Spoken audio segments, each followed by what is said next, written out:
Bu videoni variantga fura qidiruvga, fura ishlanishlarga hozirroq jo'natib qo'ysangiz bo'ladi.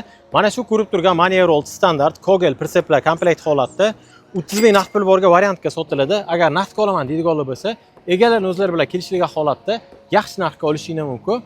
Tiagach 2017-yilda ishlab chiqarilgan eng fulika egalarning ishlari bo'yicha 460 talik 14 talik avtomat korobkada, keyin buni retardasi ham bor. Pritsep 2016-yilda ishlab chiqarilgan Kogel pritsep, moslari ham saf mos. Hamma balonlarni 100% almashtirib qo'yilgan ekan. Almashtirilgandan keyin bir marta resga chiqib ketdi. O'zi biz oldindan kuzatib kelayotganlar bo'lsa, buni oldin ham qo'yganmiz reklamaga. Resga chiqib ketgani uchun sotilmaydigan bo'lib qolgandi. Hozir bu resdan qaytib keldi. Yana qayta sotuvga qo'yildi.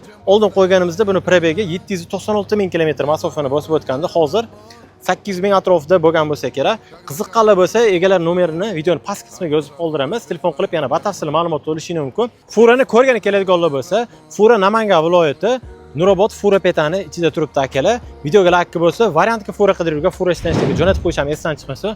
Agar bizni hali ham obuna bo'lmasa kuzatayotgan bo'lsangiz, bizga obuna bo'lib qo'ying. Sotuvdagi furalar hali oldinda. Hammaga rahmat.